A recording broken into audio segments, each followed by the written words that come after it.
A primeira pergunta de hoje é do ouvinte Edivaldo, ouvinte assíduo do programa e também que participa sempre que pode aqui, enviando as suas perguntas ao pastor.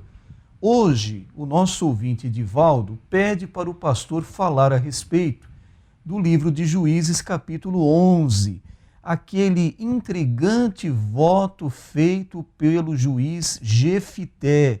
Ele pediu a Deus vitória sobre um povo inimigo e, se Deus concedesse essa vitória, ele se comprometeu a oferecer a Deus em sacrifício a primeira pessoa que lhe saísse ao encontro quando retornasse da batalha.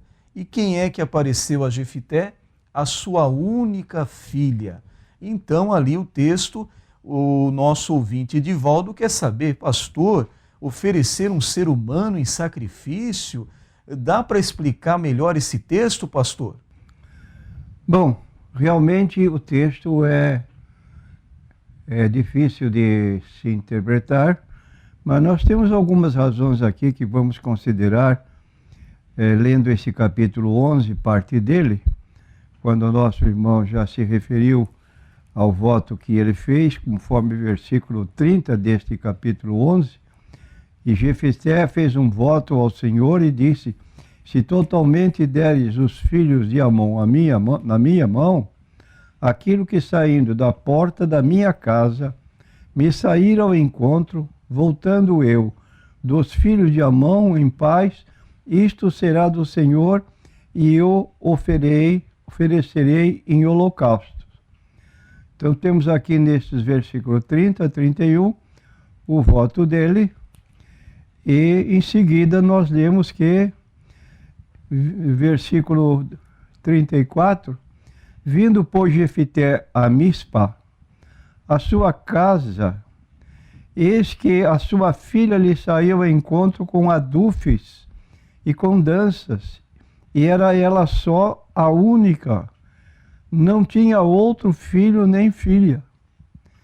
E aconteceu que, quando a viu, rasgou as suas vestes e disse: ah, filha minha, muito me abateste, e és dentre os que me turbam, porque eu abri a minha boca ao Senhor e não tornarei atrás.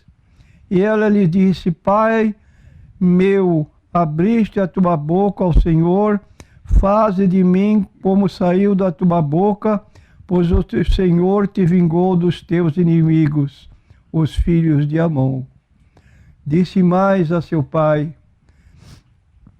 faze-me isto, deixa-me por 2 meses que vá e desça pelos montes e chore a minha virgindade, eu e as minhas companheiras. E disse ele: vai.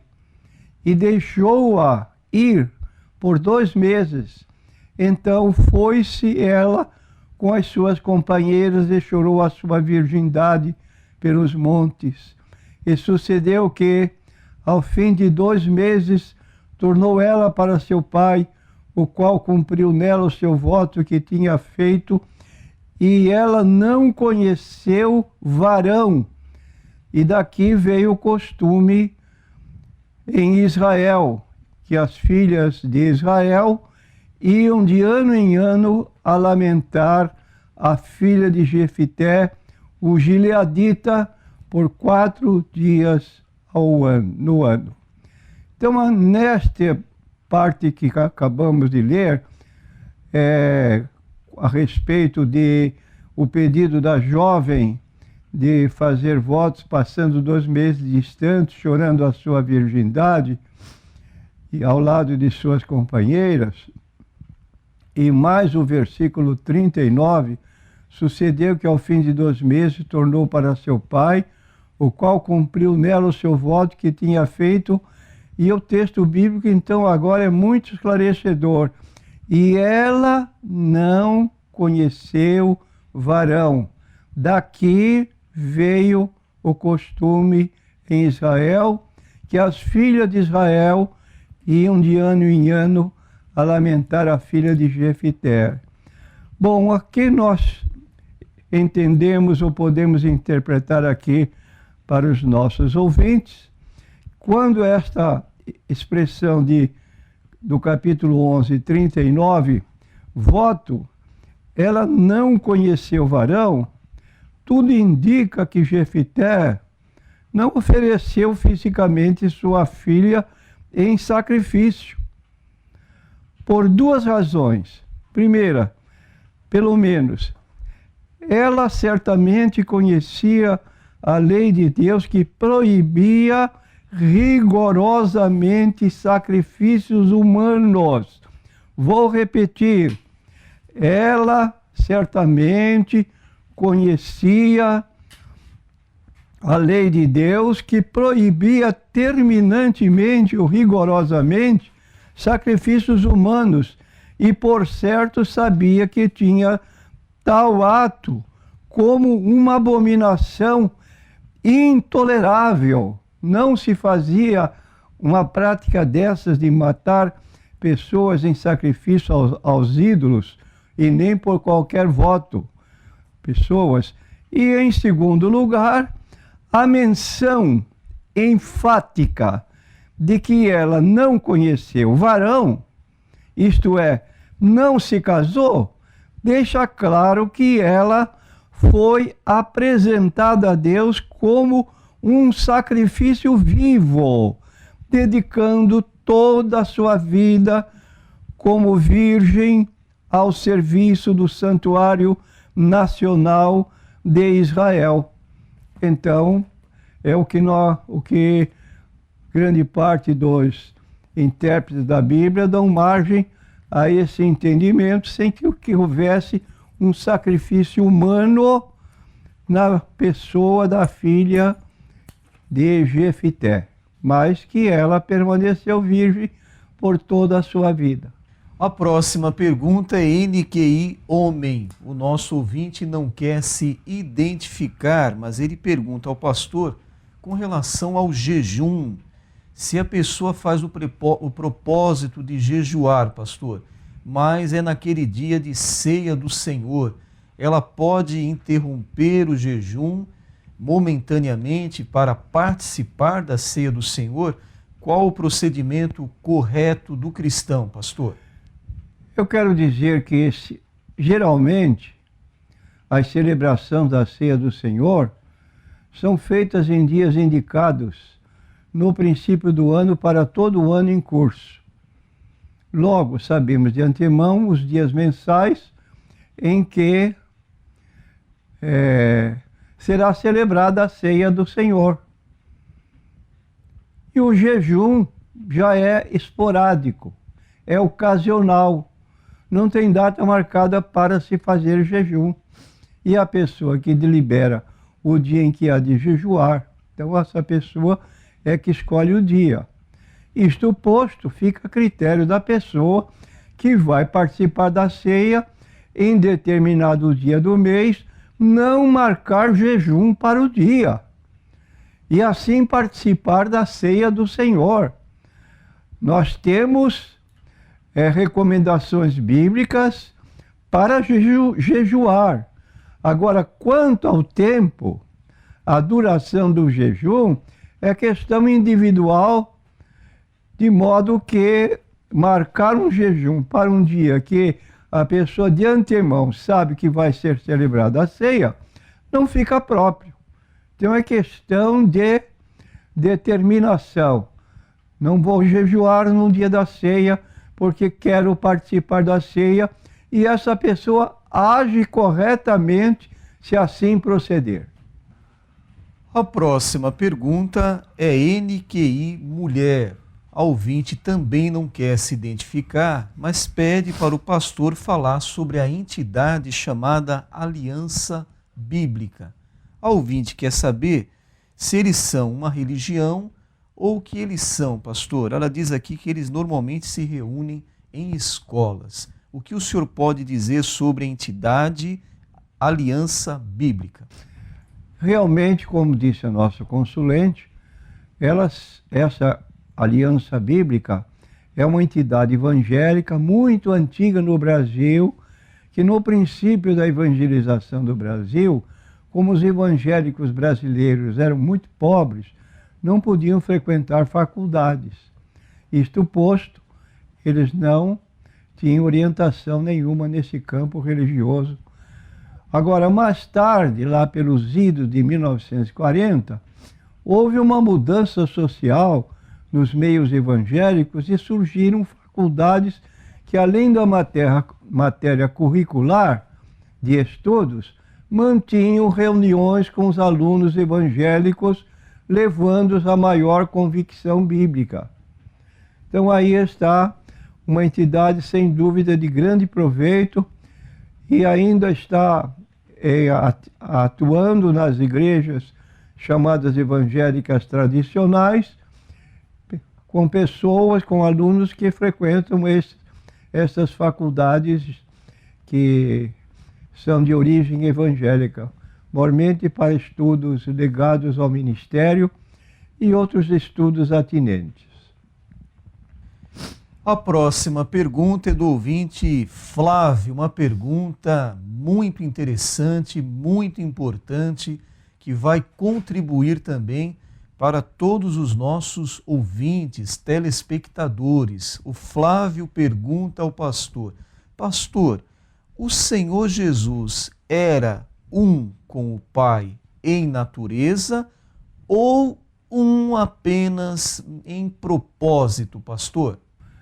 Eu quero dizer que essa ideia de ser Jesus com o Pai apenas um em propósito, ela tem uma origem. E quem ensina desse modo são as chamadas testemunhas de Jeová, que não acreditando na passagem de João, capítulo 10, versículo 30, quando Jesus declarou: eu e o Pai somos um. Ora, eu e o Pai somos um. Então surge aqui a explicação desse grupo religioso, que na verdade Jesus e o Pai eram um não em essência, em natureza, mas apenas eram um em propósito. Aí, para provar que o seu raciocínio está apoiado pela Bíblia, eles vão para João, capítulo 17, versículos 21 e 22, onde Jesus orou ao Pai para que os discípulos sejam todos um, assim como tu, disse ele, Pai, está em união comigo, eu estou em união contigo. Estou citando a tradução do Novo Mundo, desse grupo religioso. É óbvio que os discípulos de Jesus não se tornarão participantes da natureza divina comum ao Pai e ao Filho. Mas eles vêm para compartilhar a unidade de propósito com o Pai e com o Filho. O mesmo tipo de unidade que une Deus a Cristo. Isto no raciocínio das Testemunhas de Jeová, no livro Raciocínios à Luz das Escrituras, edição de 1989, na página 424. Então veja só, irmãos, para rebaixar a pessoa de Cristo, esse grupo religioso, porque não crê na doutrina da Trindade, recorre a esse meio de achar que quando Jesus disse eu e o Pai somos um, ele o fazia apenas no sentido de propósito. Eu e o Pai temos um único propósito. E aí usa de Atos de João 17 para apoiar a sua forma de raciocinar. Pastor, agora como corrigir essa má interpretação? Jesus era um com o Pai em sua natureza divina, mas distinto dele em pessoa. O Deus Trino possui apenas uma essência, uma só natureza, a natureza divina, mas três pessoas distintas. Vou repetir: O Deus Trino possui apenas uma essência ou natureza. E esta natureza é uma natureza divina. Mas três pessoas distintas. Então, Pai, Filho, Espírito Santo, como nós lemos na forma batismal ensinada por Jesus em Mateus 28, 19. Ora, a maior contradição que se pode admitir é esse grupo religioso batizar seus adeptos com base no livro de Mateus 28, 19 e negar a própria Trindade. Porque o texto diz assim: portanto, ide, fazei discípulos de todas as nações, batizando-os em nome do Pai e do Filho e do Espírito Santo. Então está indicando aqui três pessoas com uma só natureza, em nome do Pai e do Filho e do Espírito Santo. Então Jesus tanto era o mesmo em substância com o Pai, como também distinto do Pai, como nós lemos no Evangelho de João, capítulo 1, versículos 1 e 2, nós lemos o seguinte: no princípio era o Verbo estava com Deus, e o Verbo era Deus. Ele estava no princípio com Deus. Duas observações oportunas que esclarecem melhor nosso entendimento. A primeira, distinção de pessoas. O Verbo, que indica a pessoa de Jesus, estava com Deus, isto é, lado a lado com o Pai. Uma mesma natureza, a natureza divina, mas eram duas pessoas distintas. E segundo, o Verbo Jesus era da mesma natureza do Pai, isto é, era Deus, naturalmente, não o Pai, pessoa, mas em natureza igual à do Pai. Então fica claro essa resposta que damos, mas vamos ver. Agora, pastor, ainda continuando a pergunta desse ouvinte, como podemos sanar todo tipo de dúvida, pastor, com relação à alegação das TJs, segundo a qual, em João, capítulo 17, versos 21 e 22, Jesus não estava falando de unidade de natureza, mas unidade de propósito? A nossa resposta é simples. O contexto deixa muito claro que Jesus não está apenas se referindo a ser um com o Pai em propósito. Sabemos que isso é verdadeiro porque assim que os judeus ouviram Jesus dizer eu e o Pai somos um, imediatamente pegaram em pedras para apedrejar Jesus até a morte, acusando de ter blasfemado. Ora, se os judeus que estavam junto de Jesus admitissem que a reivindicação de Jesus ao dizer eu e o Pai somos um era apenas em propósito, eles não tomariam uma providência dessa com base na lei, porque os judeus admitiram que Jesus estava blasfemando.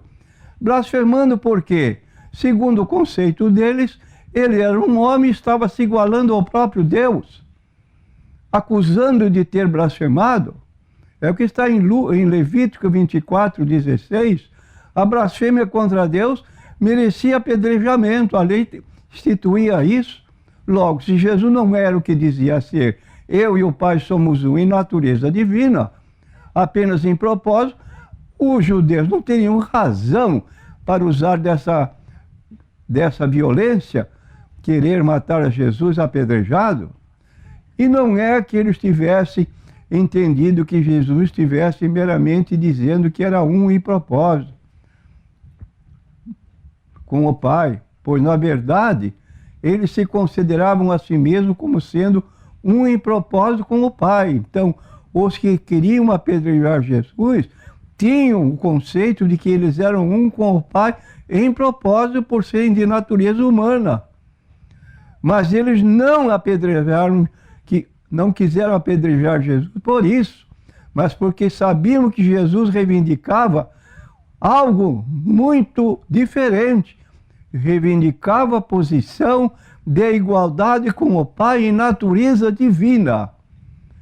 O que eles fizeram? Indignaram-se por ter Jesus reivindicado ser Deus sem ter, na opinião deles, qualificação para isso. Então os judeus compreenderam precisamente aquilo que Jesus pretendeu comunicar. Eu e o Pai somos. O verbo está no plural, indicando duas pessoas ou mais de uma pessoa, e ali então ambos com a mesma natureza divina, porém pessoas distintas.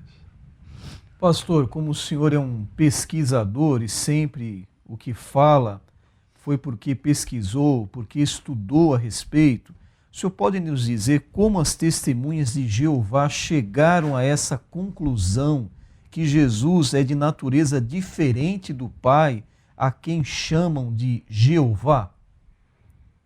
Negando a doutrina da Trindade, eles buscam recurso em tudo, seja na Bíblia, seja em qualquer literatura secular.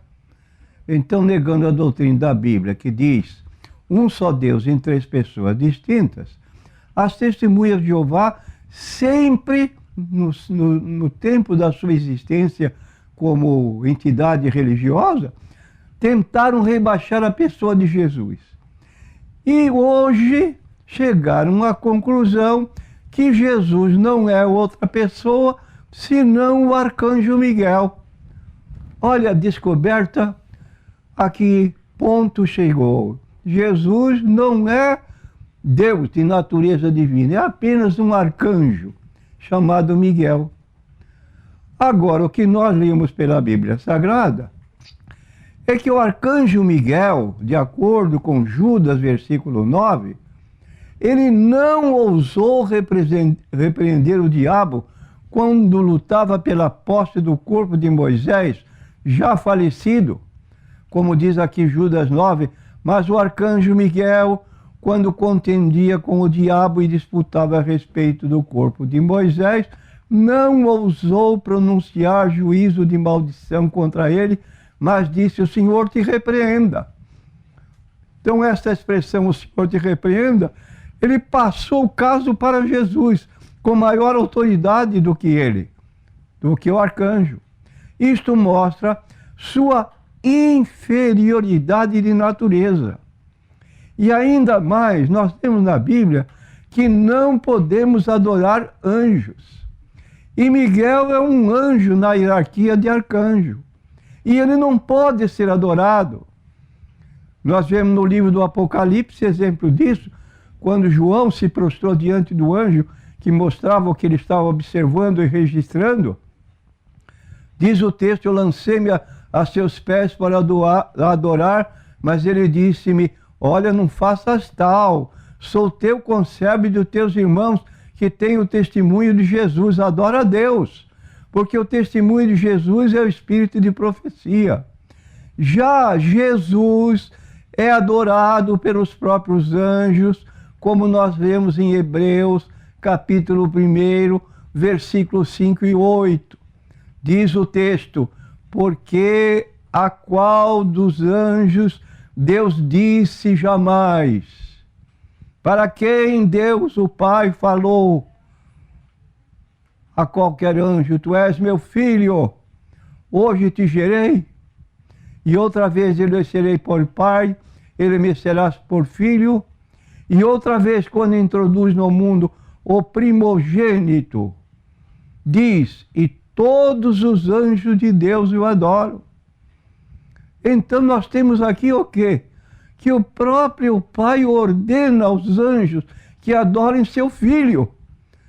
E quanto aos anjos diz: faz dos seus anjos espíritos e dos seus ministros labareda de fogo. Mas do Filho diz: o que é que o Pai fala a respeito do Filho? Usa o vocativo, ó Deus, falando de Jesus, o próprio Pai. Ó Deus, o teu trono subsiste pelos séculos dos séculos, cetro de equidade é o cetro do teu reino. Mais claro do que isso que a Bíblia mostra para nós, eu diria que é impossível. Só uma fé, pessoa que tem deliberação e vai procurar na Bíblia apoio para os seus modos de pensar. Então, concluindo, dizemos que, biblicamente, Jesus é igual ao Pai em natureza divina e pode ser adorado como Deus é adorado.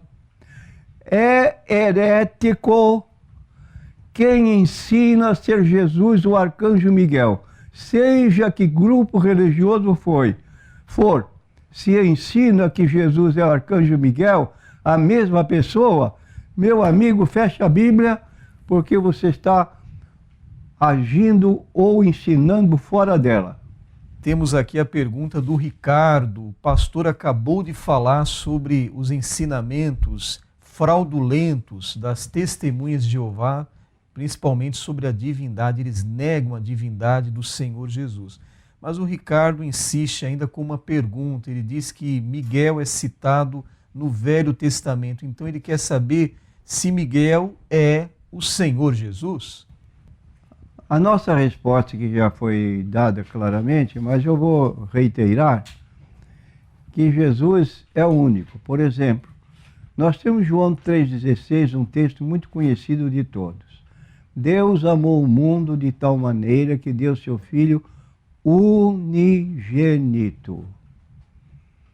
para que todo aquele que nele crer não pereça, mas tenha vida eterna. Então, esta palavra unigênito é uma palavra traduzida do grego monogênes, que significa único gerado, da mesma natureza do que gerou. Logo, Jesus é uma pessoa única. Ninguém tem a natureza dele. Nós somos filhos por adoção. Jesus é filho por genitura. Sendo assim, Miguel é um anjo. Logo, não é uma genitura de Deus. Ele é uma criação de Deus.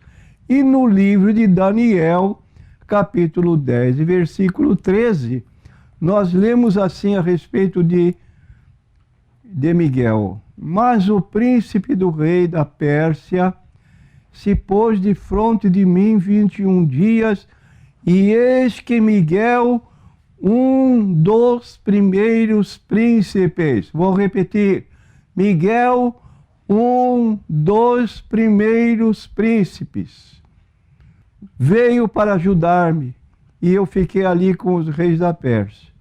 Essa expressão, um dos primeiros, indica que ele é um príncipe entre outros príncipes. Igual a sua categoria, um príncipe como outros príncipes, que a Bíblia às vezes não registra, mas aqui está dizendo isso. Um dos primeiros príncipes. Logo, não pode ser Miguel o próprio Jesus, por esta circunstância de ele ser menor. Miguel não pode receber adoração, não pode ser, então, prestado a ele um tipo de culto que se presta a Jesus. De modo que temos que reconhecer a inferioridade, e mais ainda quando confrontamos os evangelhos.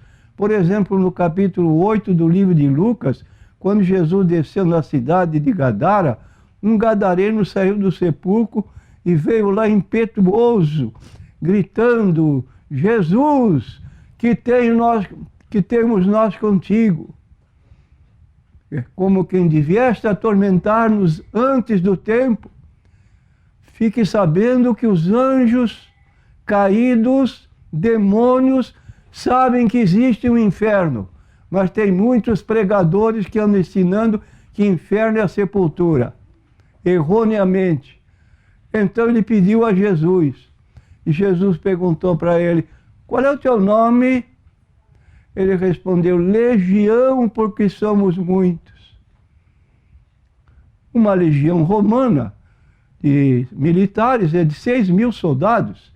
E ele dizia, somos muitos, estavam dentro daquele corpo, cerca de 6.000 demônios juntos.